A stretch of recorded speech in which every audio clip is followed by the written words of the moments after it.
Welcome. It feels like the term artificial intelligence is just everywhere these days, right?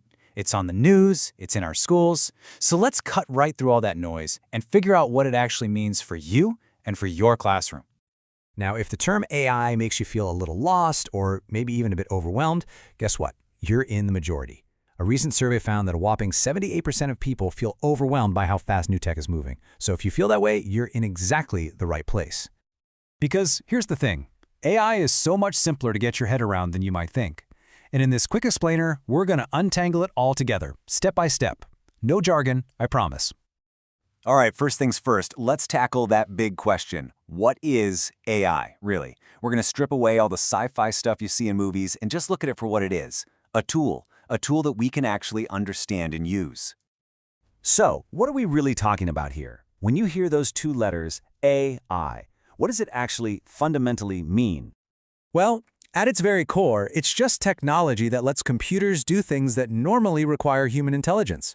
You know, things like learning from information, solving tricky problems, and even coming up with new, creative ideas. It's basically like teaching a machine to think in patterns.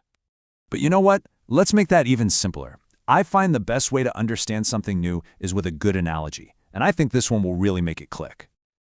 Okay, so imagine a big, broad idea is transportation. It's a huge category, right?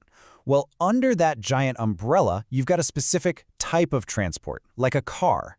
And then you get even more specific with a particular model, like a Volkswagen Polo. Makes sense, right? Big idea, a type, and a specific example. Now, let's just apply that exact same logic to AI. The big idea is artificial intelligence. A specific type of AI is something called a large language model, which is just a fancy term for an AI that's been trained on a massive amount of text. And a specific model that you've probably heard of? ChatGPT. See, it's the same structure. It's just a way of organizing these concepts from the huge general idea down to the specific tool. So we know what AI is, but how in the world does it actually learn anything? Well, the main idea is actually surprisingly simple. It is all about finding patterns. First, it needs something to learn from, and I mean a lot of something.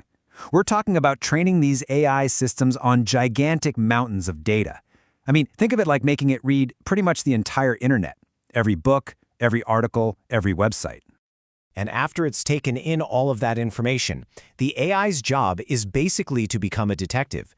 It sifts and sorts through everything it's read to find connections and patterns, how words relate to each other, how ideas connect, how images are structured. And this is the magic part. Once the AI understands all those patterns, it can make a really good guess, a prediction about what should come next. This is how it answers your question or creates a new image. It's not thinking like a person with feelings and consciousness, it's just predicting based on all the patterns it's learned from all that data. Okay, this might still sound a bit abstract, but the truth is, you and your students are using AI every single day. Most of the time, you probably don't even realize it. Let's look at how it's already woven into our lives. Ever typing a text and your phone just knows the next word you're going to use? How does it do that? Well, it's learned the patterns in how you write. Yep, that's AI. Or how about when you finish a show on Netflix and it immediately suggests the perfect thing to watch next? That recommendation is based on the viewing patterns of millions of people. That's AI too. And when you ask a smart speaker to play a song or tell you the weather, the technology that understands what you said and finds the answer is, you guessed it, AI. It's not coming, it's already here. Okay, so this brings us to the really important part, the part that matters most to us. We get what AI is, we get how it learns, and we see it all around us. So what's our role as educators in the classroom? What do we do? Well, first, we have to recognize this isn't some far-off future thing. It's happening right now. A recent study showed that a staggering 74% of teenagers are already using AI tools for their schoolwork. They aren't waiting for us to catch up. They're already there. And here's the most empowering thing I want you to take away today. You do not need to be a coder or a tech wizard. That is not the job. Your role is what it has always been, to be a guide for your students' thinking.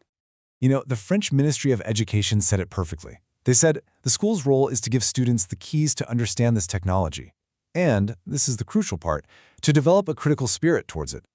Our job isn't to master the machine, it's to teach our students how to question it. So what does that actually look like in the classroom? Well, it's about helping students ask really good questions when they use these tools. Questions like, okay, is this information actually accurate? Where did this answer even come from? How can I double check this with another source? And maybe the most important question of all, am I using this tool to help my thinking, or am I letting it replace my thinking? So today we pulled back the curtain on the big idea of AI. We've seen it's not magic, it's just a tool based on patterns. And our most important job is to guide our students to think critically about it. But that brings up a new question, doesn't it? What are the different kinds of AI that our students are actually using every day? We're going to dive into that in our next explainer. I'll see you then.